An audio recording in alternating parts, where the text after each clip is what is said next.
హెచ్చరిక, దైవజనుని హెచ్చరిక.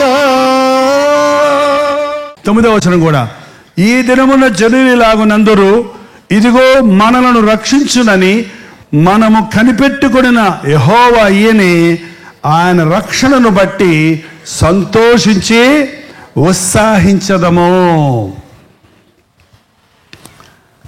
ప్రయాసపడి భారం మోయిచున్న వారులారా నా యొద్దకు రండి, నేను మీకు విశ్రాంతిని కలుగజేస్తానన్నాడు. మన స్థితిని మనం గ్రహించుకొని ప్రభు సన్నిధికి వచ్చినప్పుడు, ఆయన సన్నిధిలో మన హృదయాలను తెరిచి మన స్థితిని ఒప్పుకున్నప్పుడు, ఆయన్ని ప్రభువుగా రక్షకుడిగా మనం అంగీకరించినప్పుడు మన పాపములన్నిటినీ ఆయన కడిగి వేస్తాడు, మన కన్నీరన్నిటినీ ఆయన తుడిచివేస్తాడు.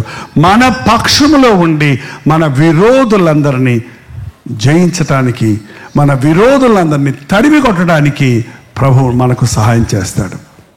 యేసు ప్రభు నిజమైన దేవుడు, ఉన్నవాడను అన్నవాడు, నిన్న నేడు నిరంతరము ఏకరీతిగా ఉన్నాడు.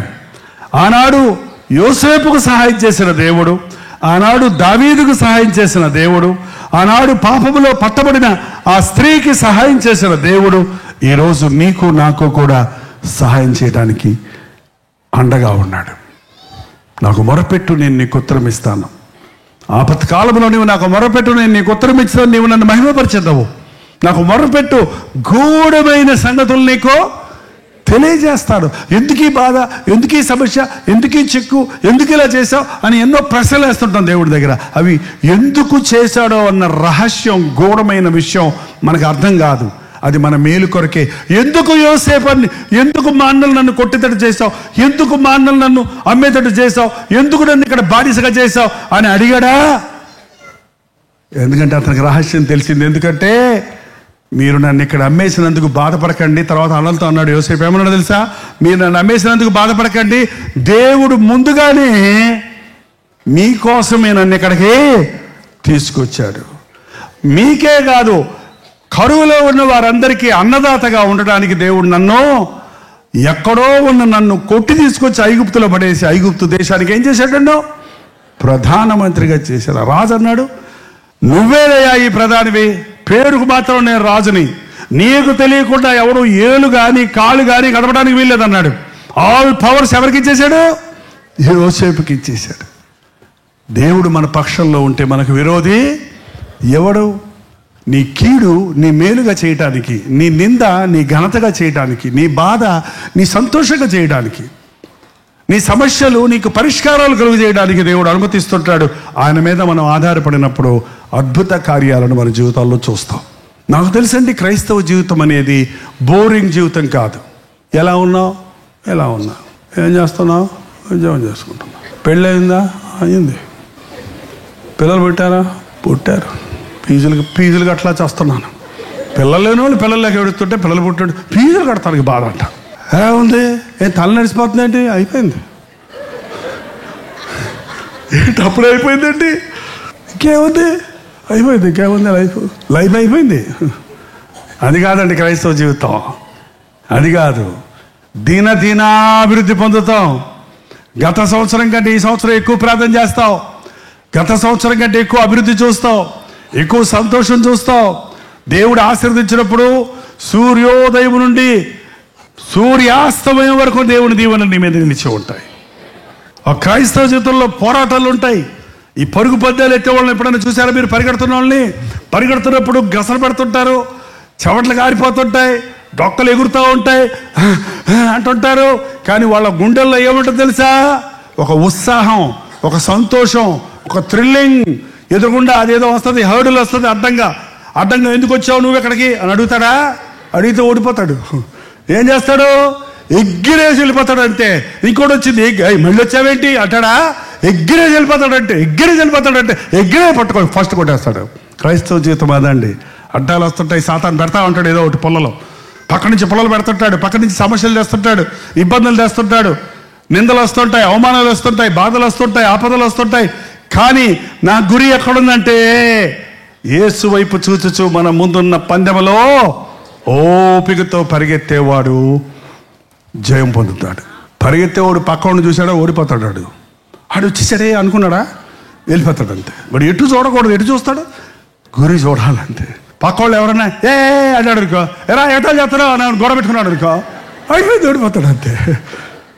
మనం దేవుని బిడ్డలమైనప్పుడు మనల్ని ఎటాలు చేసేవాళ్ళు ఉంటారు, వాళ్ళతో మనకి గొడవ ఎందుకు? ఏంటి, మనల్ని విమర్శించే వాళ్ళు ఉంటారు, మనతో పోటీ పడేవాళ్ళు ఉంటారు, మనల్ని ఆటంకపరిచే వాళ్ళు ఉంటారు. వాళ్ళని చూస్తే ముందుకు సాగలేం. ఎవరిని చూడాలి? మన యేసయ్య మన కొరకు ఎన్ని పోరాటాలు పోరాడారు. రక్తము కారునంతగా ఆయన పోరాడి జయించినట్లుగా ఆయన రాజ్యం చేరే వరకు యేసయ్య బిడ్డలో కష్టాల్లో, శ్రమల్లో, పోరాటాల్లో కూడా దేవుడు నా పక్షంలో ఉన్నాడు, దేవుడు నాకు అండగా ఉన్నాడు, ఆయన నా కన్నీటిని తుడుస్తాడు, ఆయన నన్ను బలపరుస్తాడు, ఆయన తోడు నాకు ఉందన్న విశ్వాసంతో సాగినప్పుడు ఈ లోకంలో ఆనందకరమైన, సంతోషకరమైన జీవితాన్ని జీవిస్తాం. ఆయన మీద ఆనుకున్నవారు, ఆయన నాకు ఉన్నాడని నమ్మినవారు, ఆయనే నా శరణం అన్నవారు, వారి జీవితాల్లో ఎన్నడూ ఓడిపోరు, విడువబడరు, అనాథలుగా మిగలరు. ప్రార్థన. పరిశుద్ధుడా, ఒక్కసారి నీ బిడ్డలను చూడు నాయన. ఎన్నో సమయాల్లో మనుష్యుని నమ్ముకొని మోసపోయామయ్యా, పరిస్థితుల్ని నమ్ముకొని నష్టపోయామయ్యా, లోకాన్ని ఆశ్రయించి ఏమి లేని వారిగా మిగిలిపోయామయ్యా. నీవే నా దుర్గము, నా కోట, నా శైలము, నా సహాయకుడు, నా ప్రభువే అని నీ మీద ఆధారపడడానికి మాకు సహాయం చేయము. ఆపత్కాలమైన నీవు మమ్మల్ని కాపాడుతావు. మోసములు, నష్టములు, వేదనలు, దుఃఖములు విడువని ఎడబాయన దేవా నీకు వందనములయ్యా. ప్రతి విధమైన బలహీనతను నజరుడైన యేసుక్రీస్తు నామములో విడుదల చేయించున్నాము నాయన. ప్రతి అనారోగ్యమును ఆనాడు నీవు చిందించిన రక్తధారలలో శుద్ధి చేయించున్నాము తండ్రి. మానసిక ఆందోళన నుంచి మమ్మల్ని విడిపించము, ఆర్థిక ఇబ్బందుల నుంచి మమ్మల్ని విడిపించము. లోకంలో ఎన్ని చిక్కుల సమస్యలు ఉన్నా నీ యందు ఆనందించడానికి, నీ ఆశీర్వాదాలతో నింపబడి సంతోషించడానికి మా ఒక్కొక్కరికి నీ సహాయం చేయము. యేసు క్రీస్తు నామములో అడుగుచున్నాము తండ్రి. మన తండ్రి అయిన దేవుని యొక్క ప్రేమయు, కుమారుడైన క్రీస్తు యొక్క కృపయు, ఆదరణకర్త అయిన పరిశుద్ధాత్మ యొక్క సహవాసము కూడి వచ్చిన మనందరికీ ఇప్పుడును సదాకాలము తోడై ఉండును గాక. ఆమేన్, ఆమేన్, ఆమేన్.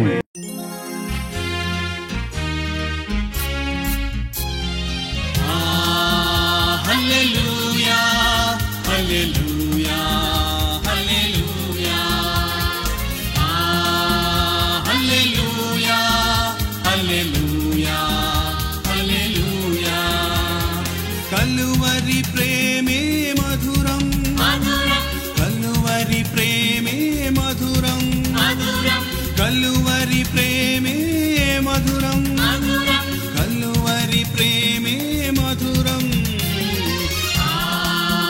హల్లెలూయా, హల్లెలూయా, హల్లెలూయా,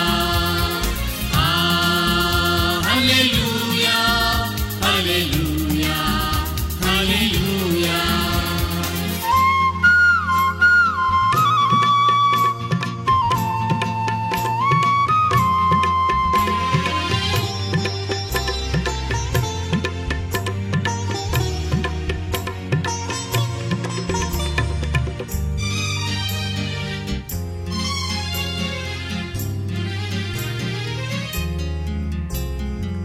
సిలువపైన విలువ త్యాగం చేసినావుగా, పాపినైనా నా కొరకు చిందించినావుగా, రుధిరం చిందించినావుగా.